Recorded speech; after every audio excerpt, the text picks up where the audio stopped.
For some reason, a lot of the time gas stations are on a corner, and then they happen to open up a lot of the times to a four-way intersection. I don't know who designed these things, but that seems like the worst possible thing you could have done. These people that just filled up on gas, let's throw them right in the thick of it. And if you've ever been filled up on gas, you know the last place you want to be is around other people. But not these people that design these things, right? What is it? Civil engineers or civil planners, right? City planners. They were like, no, this is the best option. After these people fill up on their gas, right? They got somewhere to go. That's why they needed the gas, right? They needed it to go somewhere. So let's put them in a pivotal spot in this town, in this city, a four-way intersection. And if you've ever been at a gas station, you are leaving it at one of these intersections, you know it's really hard to get into the street. No one will let you in, right? Everyone just acts like they don't see you. It's like, your parents are just ushering you along. They're like, don't look at them, don't look at them, just keep walking. Because then you don't have to let them in. If you make eye contact, right, you see the whites of someone's eyes, you're like, oh, damn it, now I've humanized them. Now I have to do like the decent human thing. So that's why you never want to humanize someone, right? Because then you might do the right thing. What you have to do is treat people like they're not a person, and then you will do things in your own best interest, and your life will be better. Well, I decided, let me be the nice guy in this situation, because this week I was driving on the street, and I saw someone was leaving the gas station, or they were trying to leave. And I was like, oh my God, this is like my chance to play God. I can either let this person in or just pull right in front of them and act like I don't see them as they are right there outside my passenger window. If I lower my passenger window, they could just get a tight spiral and throw their 7-Eleven slushy right in my face. But I was like, no, let me do the right thing here. I could use a little bit of goodwill, right? A little goodwill for the road. And there weren't too many cars behind me, so I'm like, if I do this, I'm not like causing a big scene. That's one thing. Usually it is kind of the right thing to just pull up ahead because there might be a bunch of cars behind you. And if you suddenly stop, they'll all, be like, oh, a bunch of people, there's a higher chance that they'll all just kind of ram into each other. So to avoid a, Autobot caterpillar or Autobot centipede, I was like, well, let me let this person in because there's not too many people behind me, right? And so I did. I kind of paused, right? Kind of started to brake and let the guy in, waved him in. And I saw it was a young guy. He had his window down. He had a baseball hat on. And I was like, surely he's going to give me a wave. Because that's what you're supposed to do in that situation. When someone lets you in, when they didn't really have to, you give them a little acknowledgement. Even if you're not thankful, you just kind of, hit them with one of these to be like, I see you.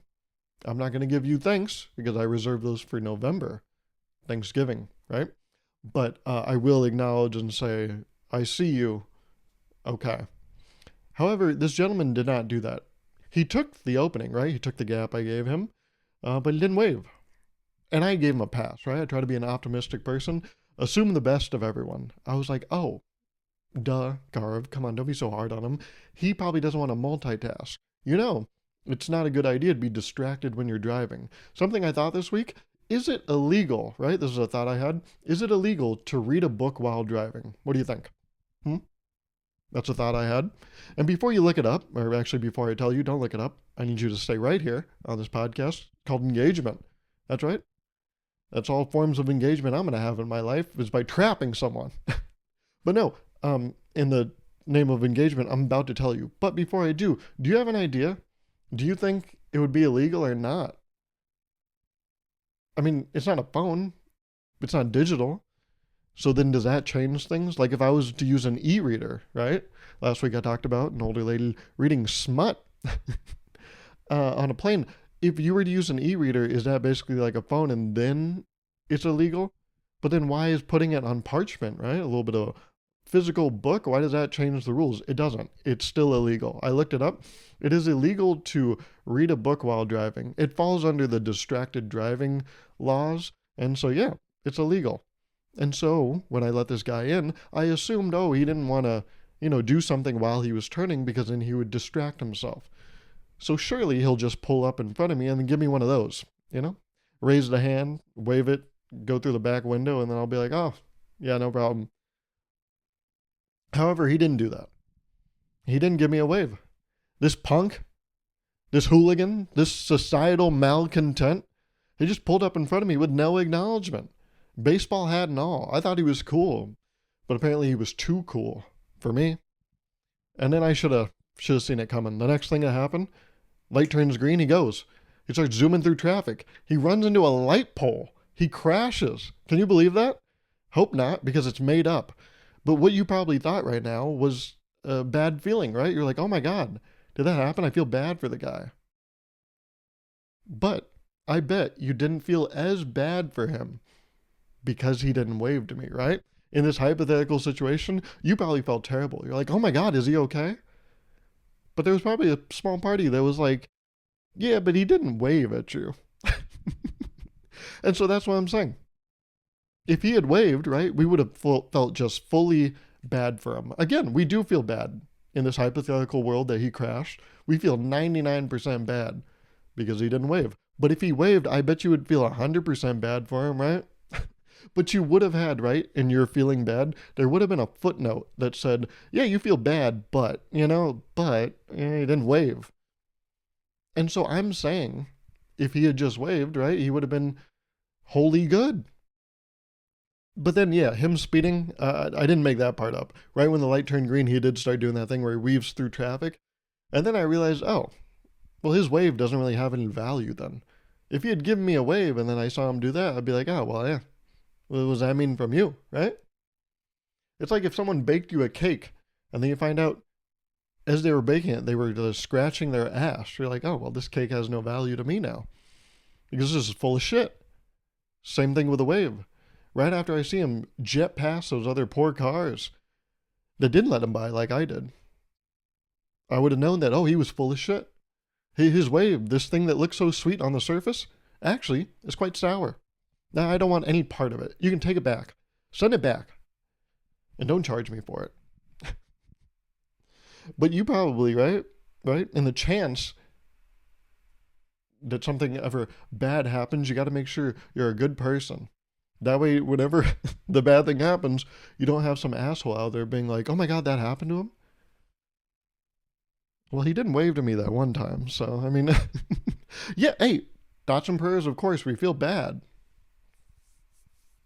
But don't leave any options for a but, because that's where the shit happens. But yeah, it is true that reading a book while driving is illegal. Which, why would it be legal? And also, who would do that? The level of performative that would be. Some people go on vacation, right? Like I told you last week, I was in Greece for about 10 days. And I saw some people right on the beach reading. And I was like, what are we doing? People by the poolside reading. I was like, Is that what you're doing? But that's the thing. Similar to distracted driving laws, it's pretty much the same thing as a phone. Like I see people on the beach, I see people on the poolside reading their phone, and I'm like, oh, that's normal. But then I see them whip out a tome, a big old textbook, and I'm like, what are you doing? Hey, you trying to impress us? It's not working, okay? I feel just about as much respect for you as the guy that I let pass in front of me. Which is none. Yes, that's right. Anyhow.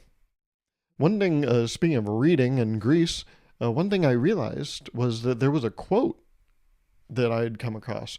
You see, I don't know what you guys do when you go on vacation, but whenever I go on vacation with people, after the vacation, because we have iPhones, we make a shared album. And we'll post our photos so that we can all have access to them and see what was captured during the vacation, right? Because, you take pictures, other people take pictures you're with, and you want to see, oh, what did they take? Maybe I'll use some of those when I post on the internet for other people to see. And so my sister, she shared her photos, and I was looking through them, and I came across this photo of a quote on a wall in Athens.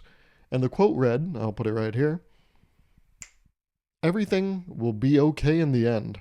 If it's not okay, it's not the end." Now, I'll leave this quote right here because I want to run this by you. When I initially read this quote, I read it as everything will be okay in the end. If it's not okay, it's not. But then when I was reviewing that picture a few days later, I read it differently. I was like, wait a minute. Everything will be okay in the end. If it's not okay, it's not the end. But initially the way I read it, right, is what captured my attention. That's something I always talk about when I talk about dating, right? I talked about this in an episode last year, right? Where I talk about my perspective on dating as a single 26-year-old or 25-year-old, I guess I was last year. And something I always say is, you know, either it'll work out, talking about my romantic life, or it won't. And I'm very like okay with both options. I know that that's the only way it could go. It'll either be okay or it won't. And I'm okay with that. And I was like, oh, this quote is perfect. It's capturing exactly what I talk about, which is that everything will be okay in the end. And if it's not, it's not. But then the reason I read it like that is because the end has a capital T. So I was like, oh yeah, it's a quote, and then it says the end. As in it's a statement, and it's like, yep, and that's it. But then I was like, you could also read it as, everything will be okay in the end, and if it's not okay, well, then it's not the end. There's still more of the story. And I was like, wow, isn't that crazy? Just the punctuation of one letter, that T, if you make it a capital T, it's my quote. If you make it a lowercase t, well, it's a different quote. And I was like, oh, that's art. But I wonder, when you read this quote on this wall, what do you take from it? How do you read it? Because the way I read it, again, is everything will be okay in the end. If it's not okay, it's not. The end. Right? But I could see it being the other way too.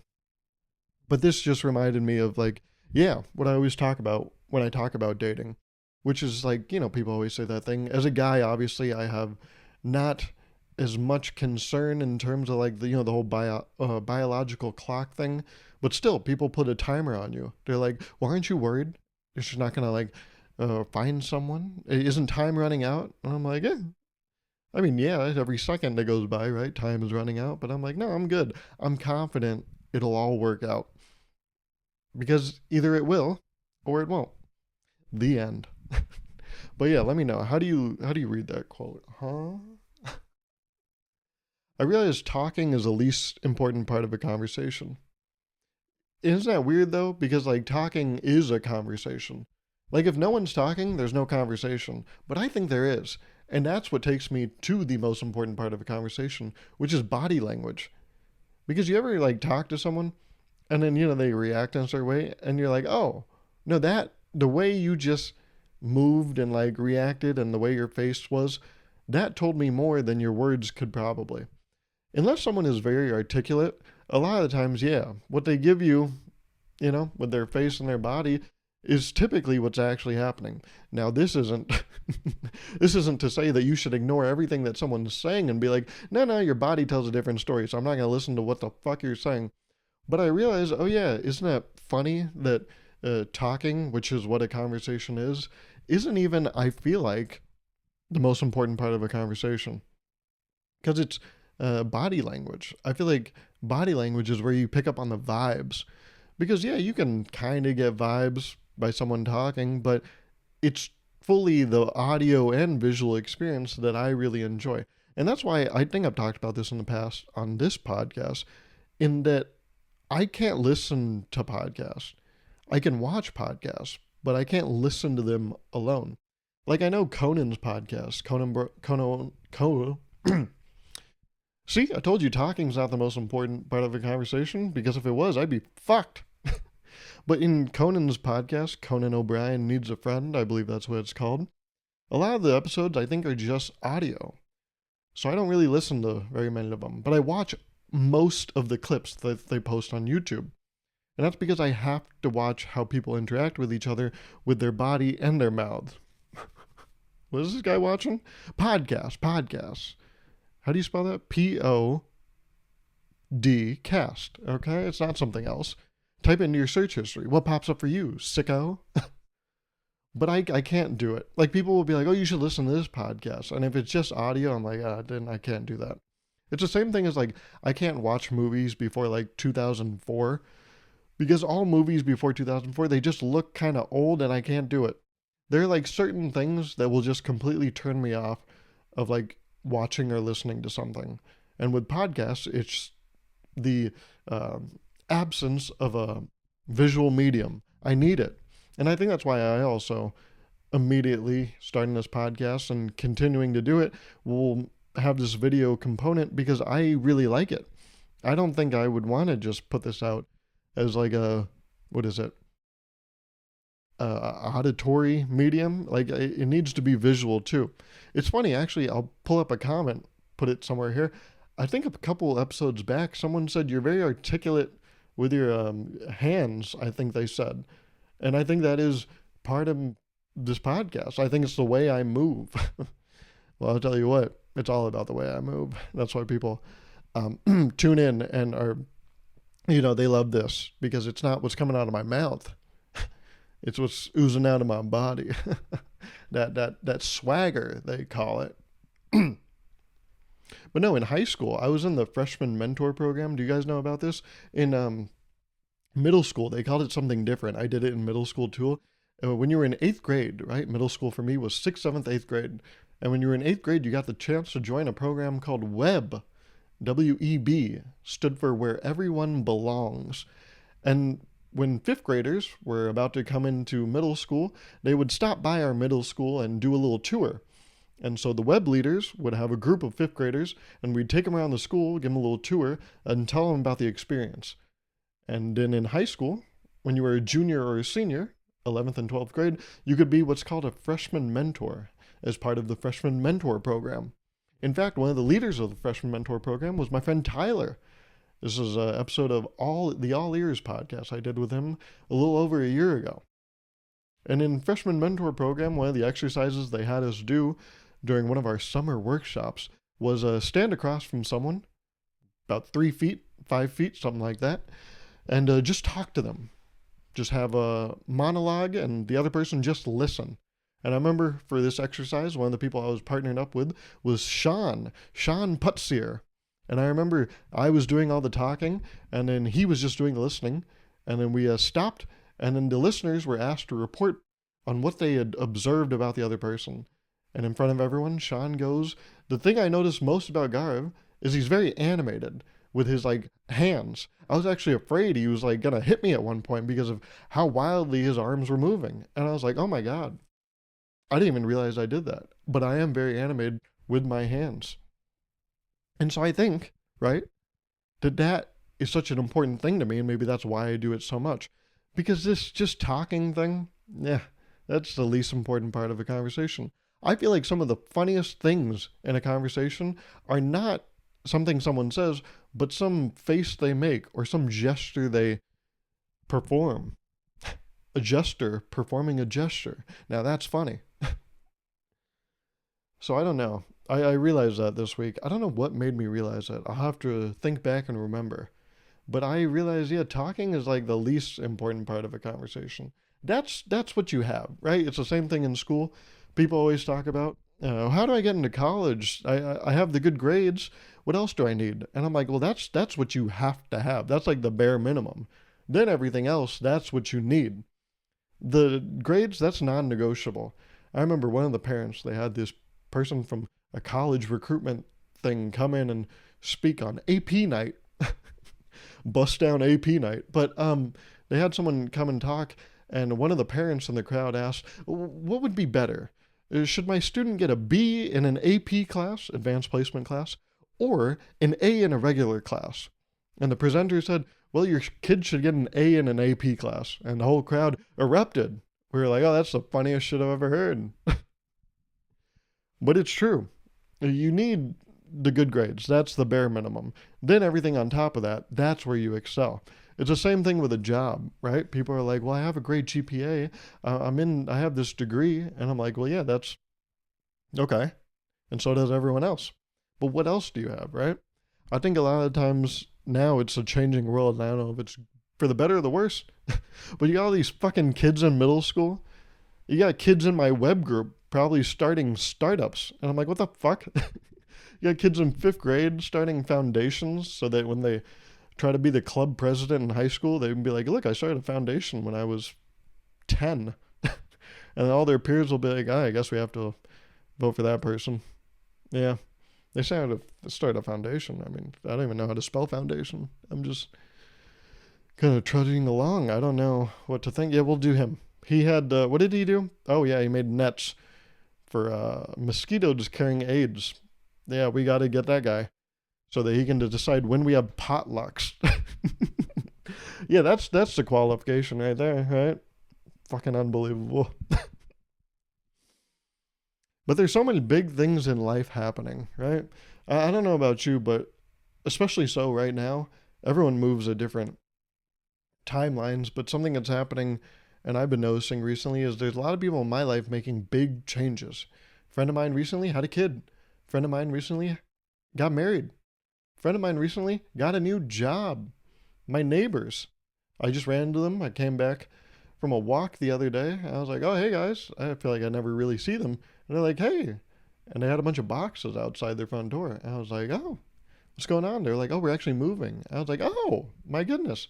They just had a baby like a year ago. So I was like, oh, probably moving to a bigger place to raise the family, right? And they were like, yeah, moving to a place with a big backyard. I was like, oh, that's amazing. You guys are buying a new house. How exciting. But you see these four things: a kid, a job, a marriage, a new house. You hear all these things and you start to think, should I be doing something? And that's a real thought I had yesterday. All these things happened in the past like 4 days. And I was like, naturally, as a human, being like, whoa, what have I been doing? Should I do something big? Should I look for a new job? But it's important in these times that I remember I was talking to my mom about this yesterday. I was like, I just need to ground myself because I feel like in these times when all this stuff is happening to just a handful of people in my life, some people can get caught up in it and be like, well, no, I should change something too. It's like what is it? It's like a fucking peer pressure tornado. You're like, oh, you guys are all getting swept up in it. I should be in there. What should I do? I should do something. But I don't need to do something. I just need to keep doing my thing because I'm having success in what I do, right? Good job. It's going well. Good friends. Good everything. Just went to Greece for 10 days. Job's going well. All that. You know, what am I... The Greece thing, someone could look at me and be like, oh, look, he did that. Should I be doing something like that? But because I did it, I went to Greece for 10 days. It doesn't feel like a big deal to me because I did it. If you understand that, you understand it. If you don't, I don't really know how to articulate it. But if you've ever, like, you accomplished something, you feel like, oh, well, I did it, so it's not a big deal because I did it. And it's not like you're cutting yourself short, right? You're not giving yourself credit. You're giving yourself credit. It's just that it was expected. It wasn't extraordinary because you were like, no, I was supposed to do it. But when other people do big things, you're like, oh, that's extraordinary. But you don't know how long they've been working at that. You don't know if that's actually the best situation. Is this person that got married, do they love that person? This person that had a kid, do they want the kid? The person that got a new job, was that because they wanted it or they had to get a new job? Because maybe the last one was sinking. I don't know much about their history. Maybe they were jumping ship. And this family with the house, maybe they were taking on a financial hardship to get this house. Again, all these things could be bad. But from the outside looking in, I'm like, oh my God, look at that. I should be doing something like that. But I know I'm not supposed to be doing something like that because, yeah, I got a good thing going. I just got to keep the course, stay the course, right? Keep the boat steady. Because the worst thing to do is when you look around and see other people's ships rocking in the waves, you'd be like, well, I should be rocking in the waves. And you hit a fucking iceberg. And as we know, ships don't do well when they hit icebergs. So yes, I've noticed a lot of big life changes with people. And I am acknowledging that, yes, I do feel kind of a little bit of pressure to be like, oh, maybe I should do something. But I've reminded myself that, no, I don't need to do anything. I'm doing enough. The place I'm in life right now is because all the work I put in. So I don't need to start freaking out just because other people are freaking out, you know? And these people, when I say freaking out, I don't mean they're in shambles, right? I just mean that they're making a lot of big changes. But that doesn't mean I have to. And one thing that helps with, when life is going through a lot of big changes is, like I said, connecting with friends. I didn't really hang out with many friends, like, for the past few months. Like, even before that Greece trip, I left for that Greece trip on June 26th. I looked into my phone because I'm like, I don't think I was hanging out with anyone much before that Greece trip. Before that Greece trip on June 26th, the last time I hung out with someone outside of my work or family was April 26th. I didn't hang out with anyone for 2 fucking months. And it was taking a toll. I'm sure if you listen to those podcast episodes, I was fucking spiraling a little bit, huh? It's because, yeah, I forgot what it was like to talk to like normal human beings. This is no knock to my family, no knock to my people at work, right? But you know, you're a human being. Your friends are much different that time you spend with them than the time you spend with like family and people at work. Those aren't bad time spent, but it's different. And you know that that friend quality time, it's necessary. And I wasn't getting it for 60 days. So already got 3 dinners and a hangout planned. How exciting. But even thinking about that, I'm fucking exhausted. I'm like, oh God, I gotta I gotta see these people. But that's the thing. I love all these people. But it's just, you know, it's so I always am like nervous and like, oh, I hope this gets canceled. And then right when it starts, I'm like, this is the best thing ever. I should do this all the time. Do you think dating an ASM artist would be bad? I thought about it and I was like, oh yeah, if you listen, let's say you're, in my case, like I have a girlfriend and she's an ASM artist. She posts ASMR videos on the internet, right? What if I watch those before I go to sleep? Maybe when I'll live together, right? She lives somewhere else. What if I watched her videos as I was going to sleep and then I would just be like conditioned to feel tired? Then when we hang out in like normal real life, would I get tired when she's just talking to me and then she'll be like, "Oh my God, do you find me boring?" I'm like, "No, no, no, I'm not. No, it's nothing about you. I don't know, something about, sorry, something about when you talk just, I don't know. Yeah, my body is like, oh, it's bedtime now. It's like drinking a cup of tea."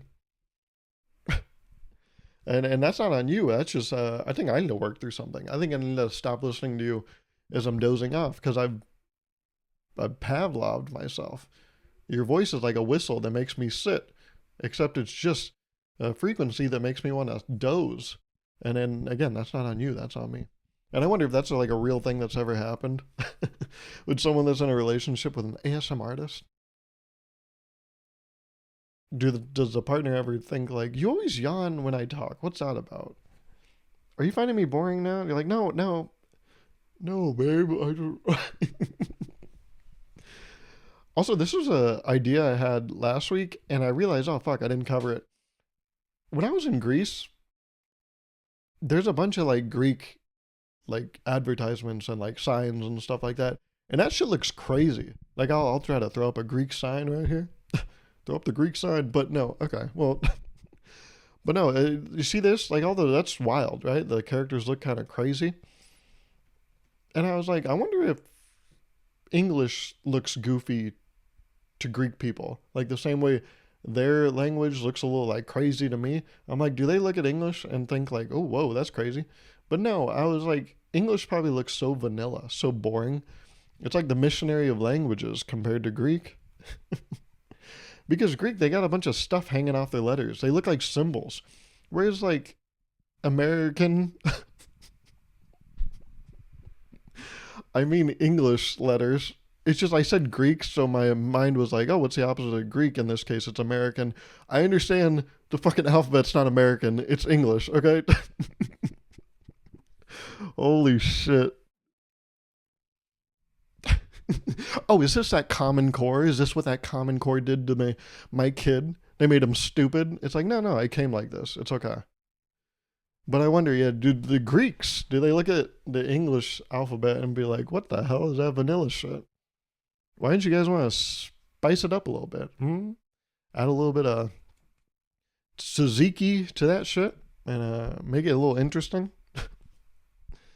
But that's just a throwaway thought that I forgot to cover last week. So I just wanted to throw it here.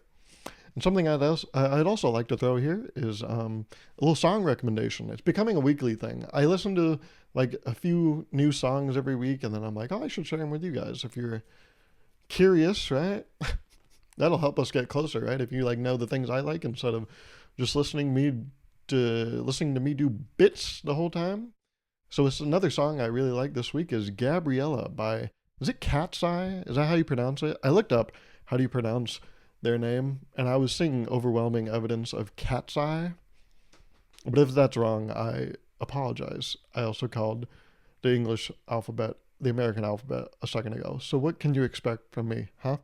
But one thing I would love to expect from you is likes and comments on the video. You did a great job last week and the numbers reflected it. It got more views on that episode, and I want to accredit that to you. It was all because you liked and commented. So the best thing you could do is to prove that it's not a fluke. One time, shame on me. Fool me twice, shame on you. So prove it's not a fluke and leave more comments and likes.